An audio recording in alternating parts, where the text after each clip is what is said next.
Josep, ¿hasta qué punto crees que estamos conquistando ese futuro que estamos pregonando aquí en este segundo congreso de APD? Hombre, yo creo que lo estamos conquistando como siempre, ¿no? Todos los días. Y no hay manera de conquistar el futuro sin el trabajo duro, sin el trabajo cotidiano, sin el esfuerzo, sin el rigor y sin la disciplina necesarias en un mundo que cada vez es más difícil, más competitivo, más global y que nos enfrenta a retos constantes, ¿no? Y aunque ahora estamos atravesando un periodo de gravísimas dificultades, más allá del resultado de las políticas económicas, más allá de cómo evolucione nuestro entorno internacional y en particular nuestro entorno europeo y por ende nuestro entorno monetario, las empresas, las personas, los consumidores, las familias siguen haciendo sus deberes en la medida de lo posible. Muchas de ellas, me refiero a las empresas, pues siguen innovando, se siguen internacionalizando, siguen desarrollando proyectos a pesar de las dificultades de obtener financiación. Las familias están en un proceso de desendeudamiento que es difícil porque hay sequía de crédito y existe el gravísimo problema del desempleo, pero también están recuperando ciertos equilibrios. Se está abordando la reforma de nuestro sistema financiero, que es imprescindible para que se recupere el crédito, y esperemos que eso, bueno, todo eso necesita tiempo. Todo eso necesita tiempo, pero yo creo que conquistaremos el futuro. Nuestras cuentas exteriores están mejorando, nuestras exportaciones van bien, el turismo es otra cosa que va bien, la productividad está mejorando, estamos recuperando competitividad, y aunque yo pienso que nos quedan todavía 3 o 4 años de reales dificultades, la segunda mitad de esta década va a ser mucho mejor. Lo que está claro es que la rueda se está moviendo y la rueda está conformada por diferentes partes. Por un lado tenemos esa sociedad civil que está actuando y que está, bueno, quizá alzando la voz, y por otro lado el mundo de las compañías, de las empresas, donde también se está tomando un papel muy activo desde el punto de vista de liderazgo para poder aportar alternativas prácticas. Yo creo que esa combinación es imprescindible, ¿no? Se está produciendo y se percibe, ¿no?, una reacción de lo que llamaríamos la sociedad civil articulada a través de diferentes instituciones. Yo tengo el honor de presidir una bien conocida, que es el Círculo de Economía, que de alguna manera le estamos planteando a la sociedad en general y a los poderes públicos en particular que lo que queremos es liderazgo, visión, ambición de futuro, y desde luego que no nos dejemos arrastrar ni por el pesimismo ni por la falta de ambición y de coraje. Y al mismo tiempo nuestras empresas, y no solo las grandes, sino la multitud de pequeñas y medianas empresas y de microempresas y de autónomos, que todos los días nos están dando lecciones de voluntad de superación, ¿no?, y de querer mirar hacia el futuro y de no rendirse. Yo creo que esa actitud, en la medida en que se va transfiriendo al conjunto de la sociedad, tiene que impregnar también la actuación de nuestros poderes públicos, que durante demasiado tiempo de alguna forma ignoraron la realidad y por lo tanto la profundidad de la crisis, y que muy a menudo se mueven más por intereses a corto plazo, muchas veces derivadas de compromisos electorales, y no tanto por lo que tiene que ser un proyecto para nuestro país, pensando en el final de la década o incluso en el 2025 o en el 2030, ¿no?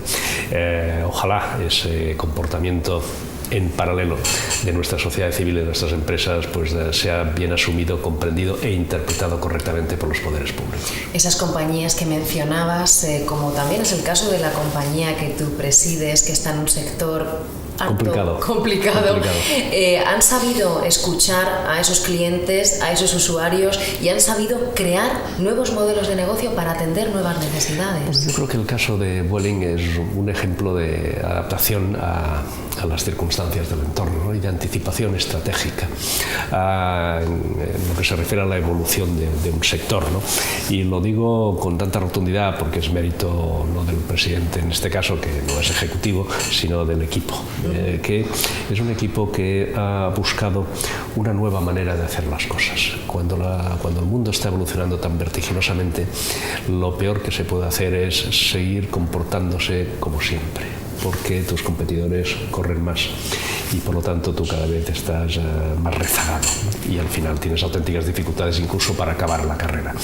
En el caso de Vueling, yo suelo definirlo de la manera siguiente, ¿no? No es una compañía low cost, es una compañía con los costes bajos, que no es exactamente lo mismo.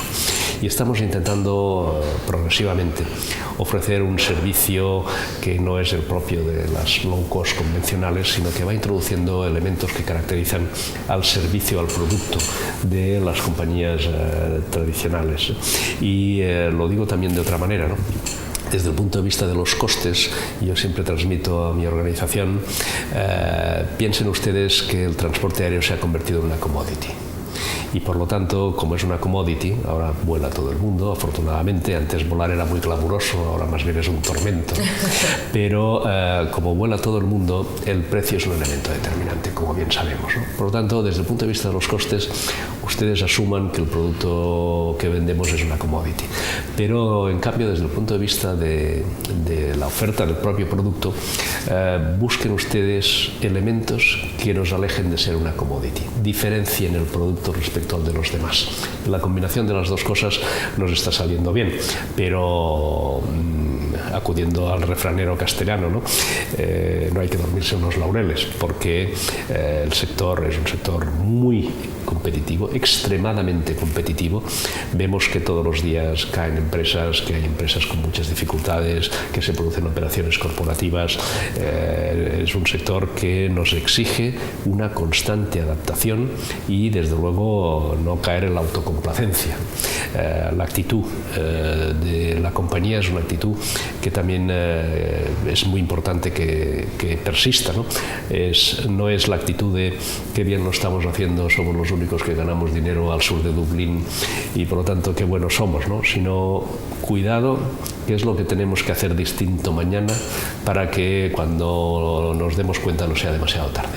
Y en ese trabajo indudablemente tiene muchísima importancia los equipos, las personas que conforman evidentemente cualquier escalón de tu organización, con lo cual me imagino que ahí las actitudes de escucha y de apertura son importantes para mantener una compañía como la tuya tan viva. Efectivamente, ¿no? Y esa actitud que mencionaba, ¿no? De decir, constantemente preguntarse a uno mismo qué es lo que puede hacer para seguir mejorando, ¿no? Y saber que además lo que mejores tú es bueno para los demás y que por lo tanto también es bueno que los demás sigan mejorando.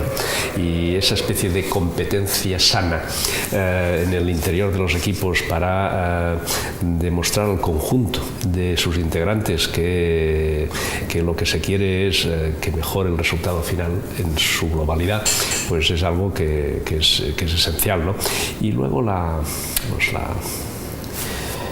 juventud, no entendida en términos exclusivamente de edad, ¿no? Sino la juventud mental, el ser imaginativos, a veces incluso caer en el riesgo de plantear alguna que otra tontería, por decirlo en términos vulgares, ¿no? Pero no pasa nada, eso se contrasta y a lo mejor pues, de cada 10 ideas pues, por lo menos 2 o 3 pueden ser buenas, ¿no? Y esa especie de curiosidad intelectual, de búsqueda de cosas nuevas, yo creo que también es fundamental. El hecho de haber estado en dos facetas, faceta pública y faceta privada, quizá a lo mejor te puede dar un mejor dibujo de cuál podría ser el liderazgo más apropiado para este siglo XXI. Bueno, la verdad es que el ejercicio del liderazgo en el mundo público no es efectivamente de las mismas características que el ejercicio del liderazgo en el mundo privado, pero sí que puede haber algunas cosas que son comunes, ¿no? Desde luego la visión de futuro, eso es fundamental, ¿no? Saber a dónde quieres llevar, en el caso del servicio público, pues y a un determinado nivel, como afortunadamente fue mi caso, pues dónde quieres ver a tu país dentro de 5, 10, 15 años, ¿no? Bueno, un empresario tiene que hacer eso también, ¿no? Como ¿qué empresa tienes en la cabeza para dentro de 5, 10 o 15 años, ¿no? Por lo tanto, yo creo que la visión es lo más importante del liderazgo. Después, obviamente, hay que tener rigor, hay que trabajar, hay que tener conocimientos, hay que tener prudencia, pero también hay que tener una cierta propensión al riesgo, sobre todo cuando las cosas están complicadas, ¿no? Es muy fácil acomodarse cuando las cosas van bien y por lo tanto pensar que las cosas desagradables o complicadas, como las cosas van bien, pues ya las dejamos para más adelante. Ese es un error habitual en el mundo público, pero también es un error habitual a veces en el mundo privado, ¿no? Que pues en los años pasados, por ejemplo, y eso vale para los dos sectores, cuando veíamos que nuestros niveles de endeudamiento empezaban a ser excesivos, que descansábamos excesivamente sobre la vitalidad de un determinado sector que además generaba mucho empleo pero poco valor añadido, yo creo que todos éramos conscientes de que eso no era sostenible, ¿no? Y no lo abordamos a tiempo. Ahora pagamos las consecuencias, ¿no? Yo creo que eso liga con la necesidad de disponer de una visión. Disponer de una visión significa también anticiparse. Y anticiparse antes de que las cosas pues, se planteen demasiado tarde, ¿no? Visión y sentido de la anticipación.